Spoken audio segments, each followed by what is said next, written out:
Guilty verdict this week for a man charged with first-degree murder. A jury found that he shot and killed his girlfriend, Kesha Moore, in the Linden Hills neighborhood of Minneapolis in 2023. She was 43 years old. This is a Love Hurts update. Don't forget to like, subscribe, and hit that notification bell for future content. More than a year ago, I brought you the case of 43-year-old Kesha Moore, a smart, ambitious, hard-working small business owner who had a passion for travel. We here and we finna be out there. We out here. Oh yes, we finna be swinging into the water, fishing. Yay, Rabbit Lake. Yo, yo, yo, yo, yo, yo. Oh yeah, I worked so hard. I get the chance to really enjoy some of this. I'm the first one here. The rest of the crew is on their way. One of her favorite travel companions was her boyfriend of almost 2 years, 50-year-old Johnny Brown. But the two had an extremely rocky relationship due to his constant infidelity. By December of 2023, Kesha was sick and tired of the lies and the games that he played with her, so she cut off the relationship and requested that he leave her home. That's when things took a turn for the worst. Let's take a look back at this case. As we come on the air tonight, we're following breaking news right now in South Minneapolis. A homicide investigation is underway at an apartment complex. This is a live look at the scene near Sheridan Avenue and 43rd Street South. That is just west of Lake Harriet. You can see several squad cars at the scene along with an ambulance. We just spoke with Minneapolis police in the last few minutes. They say they are working on gathering details to issue a statement about what's happening here. Now to developments in a murder case that shocked a quiet neighborhood. Prosecutors today charged Johnny Leroy Brown with shooting and killing his girlfriend. Police found 43-year-old Kesha Moore dead inside her apartment in Linden Hills earlier this week. Investigators say that Brown had called 911 saying her gun accidentally went off during a fight, but Minneapolis police didn't buy that. They later tracked Brown's cell phone and caught him in a car with a new girlfriend. Court records show he has a history of domestic violence. Now, I'm not sure if Kesha was aware of Johnny's past criminal record, but he definitely had one. He had a history of assault charges with at least 6 prior protection and restraining orders against him. He had a pattern of beating and intimidating his love interest, and Kesha was no different. Yet and still, upon his arrest for her murder, he claimed it was all an accident. Kesha's family and prosecutors weren't buying it, and they vowed to get justice. Amy, Kesha Moore's family is reeling here. A large group of her loved ones showed up for the defendant's first court appearance today. Some driving into town from 3 hours away to be there for support. Tonight, they are asking themselves, how could someone so close be accused of causing so much pain? Kesha Moore's murder has shattered her tight-knit family just days before Christmas as they hugged and held each other tight right after court on Thursday. Kesha is a person who believes in giving back, and I'm devastated. Deborah Moore explains she spent many years supporting and advocating for victims of intimate partner violence. And then for this to happen to her daughter, allegedly at the hands of longtime boyfriend Johnny Brown, she is numb. What he did is, I can't even fathom the words to say it, okay? Because we opened up our hearts and our homes to him. The 50-year-old Brown has a history of criminal convictions for assault and weapons violations, as well as a half dozen or so orders for protection filed against him. He's accused of shooting Moore in the head in the apartment they had shared in Linden Hills on Sunday night. According to court filings, Moore lied to authorities about what happened, claiming Moore pulled the gun out first, then blaming alcohol and an escalating fight over his supposed cheating. Moore made a brief appearance before a judge in the public safety facility, where Moore's family wanted him to see her face on their shirts as a reminder of the beautiful soul he is accused of stealing from all who loved her. Thankfully, justice was served. A little more than a year after the murder, in February of 2025, Johnny was convicted of first-degree murder while committing domestic abuse with a past pattern of domestic abuse. He was also found guilty on 2 counts of second-degree murder and 1 count of unlawful possession of a firearm. Guilty verdict this week for a man charged with first-degree murder. A jury found that he shot and killed his girlfriend, Kesha Moore, in the Linden Hills neighborhood of Minneapolis in 2023. She was 43 years old. Justice came in a courtroom for Kesha Moore, the victim of a 2023 murder at the hands of her boyfriend, Johnny Brown. This horrific murder was part of a pattern of domestic violence by Mr. Brown against women in his life.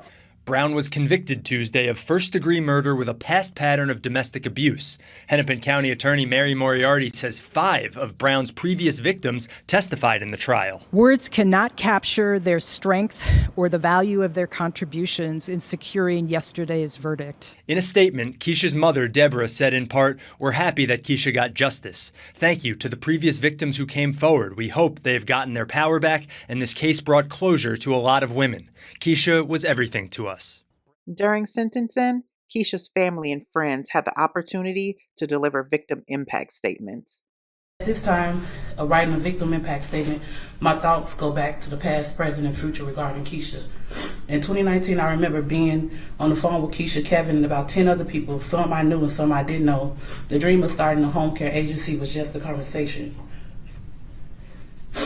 We would talk on the phone for hours, and I remember the eagerness and enthusiasm in Kesha's voice on every call. How could anybody not want to work alongside Kesha? She was confident, smart, and a great leader. Of course, most people did not continue with us to pursuit of attaining the group home. We would meet at the libraries, restaurants, our home, family member homes, in cars, as well, to plan our roadmap to making our vision come to reality. It was just the beginning for the 3 of us. Kesha, you have laid the foundation, which I'm currently following. I have continued countless emails from you communicating on what needs to be done and how to do it. I'm so grateful to be a part of your family, business partner. Kesha, you set the bar high, as you should.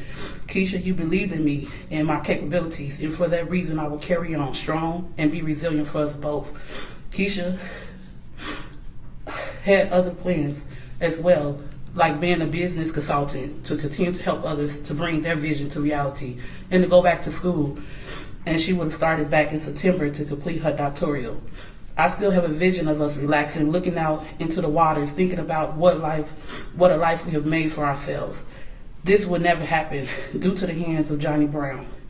Johnny Brown robbed me, Kesha's mother, sister, brother, children, grandchildren, and the rest of my family by taking Kesha's life, and no amount of imprisonment could ever be enough for the crime he has committed to her. And Johnny Brown was also given the opportunity to address the court. Mr. Brown, the person being sentenced always gets the last word. Is there anything you want to tell me before I sentence you? Do you want me to stay here? Yeah, you can just move the microphone. All right. First, I want to say to you, the family, Kesha was everything to me. I would never hurt her. Her family ain't never seen me upset, cuss nobody out, mad, none of that. And anytime they called on me, I was there. I stopped whatever I was doing, no matter what I was doing, and been there for them. And for them to sit there and think I'll do something spiteful like that is crazy. I told the truth. I've been telling the truth. And I told the officers 4 days before that Kesha had that same accident with that same gun. They did not investigate that. I told the truth. I've been telling the truth. And the medical examiner said there was no gunpowder, no stipulates, no gunpowder residue in the air, her hair, or her face.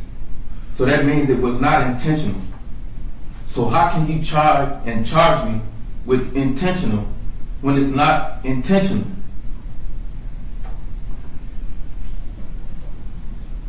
This state hasn't been fair to a lot of people.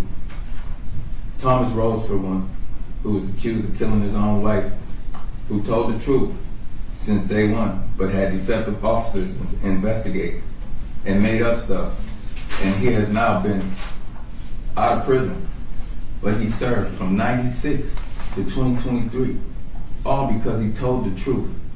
but because deceptive officers got involved. Cassandra Black Elk, who was accused of killing her own child in 2022, and she too was freed because they concealed evidence in her case.